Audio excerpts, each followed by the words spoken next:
नमस्कार, मी कृषीदूत bio herbals कंपनीचा प्रतिनिधी सुयोग वाकडे। आज आपण घोटीजवळील दौंडत या ठिकाणी आपण शंकर भाऊ यांच्या प्लॉटवरती प्लॉट पाहण्यासाठी आलेलो आहे। तर शंकर भाऊंना या उन्हाळ्याच्या दिवसामध्ये त्यांनी जी काही व्हरायटी केली टोमॅटोची, त्यांना कुठल्या कुठल्या अडचणी आल्या हे आपण त्यांच्याकडून जाणून घेणार आहोत। नमस्कार। तुमचं नाव गाव? माझं नाव शंकर शिंदे, राहणार दौंडत। माझा मोबाईल नंबर 93 592 80 497। शंकर भाऊ, आपण आता उन्हाळ्यामध्ये लावलेली व्हरायटी कुठली व्हरायटी? ही व्हरायटी 1057ची।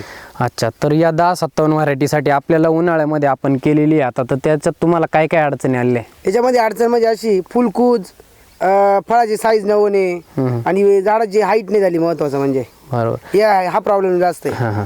तर शंकर भाऊंचं म्हणणं असं आहे की या उन्हाळ्याच्या दिवसामध्ये त्यांना टोमॅटोची जी पाहिजे, जी ग्रोथ पाहिजे ती ग्रोथ नाही भेटलेली, आणि त्याच्यानंतर त्यांची बऱ्यापैकी फुलकळी कूच झालेली, आणि त्यानंतर टोमॅटोची जशी साईज पाहिजे ती साईज पण नाही आहे। तर त्यांची समाधानासाठी आपल्याकडं कृषीदूत बायो हर्बल्स कंपनीचं डिवाईन म्हणून जे काही प्रॉडक्ट आहे, आपण 1 लिटर पाण्यासाठी 1 मिली या प्रमाणामध्ये आपण शंकर भाऊंना डेमो स्वरूपात देणार आहे। तर शंकर भाऊंना आपण ते डेमो स्वरूपात दिल्यानंतर एक तर 4 ते 5 दिवसानंतर आपण परत त्याचे रिझल्ट पण घेणार आहे, म्हणजे त्यांना पण त्याचे रिझल्ट समजतील की रिझल्ट काय आलेले हे आपण त्यांच्याकडनं परत 4-5 दिवसानंतर येऊन आणि ते जाणून घेणार आहोत।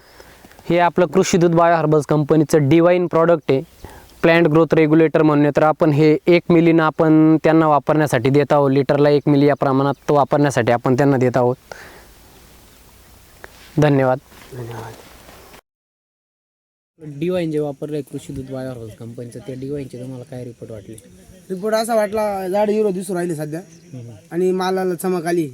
आपल्या शेजारी जो प्लॉट टमाट्याचा, त्यापेक्षा आपला माल एक खुड्याला 50 रुपयांनी माग दिला।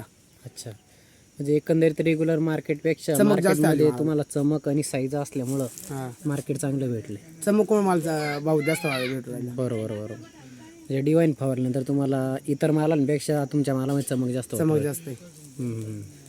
अजून काय वाटलं तुम्हाला? झाडांमध्ये काय फरक वाटतो? जी फुलकळी आपली कुजत होती ना, ती फ्रेश आता नाही का हो सेट वर राहिली। बरोबर, नवीन लागलेली फुलकळी, नवीन लागली फुलकळी सेट वर राहिली। अच्छा अच्छा, हां हां। म्हणजे बारीक फळ आहे माझं ना, आपाक पडून द्यायचं पहिला, आता ते जागेवर फळगळ पण राहिली, थांबू राहिली। बरोबर, ठीक आहे, चालेल।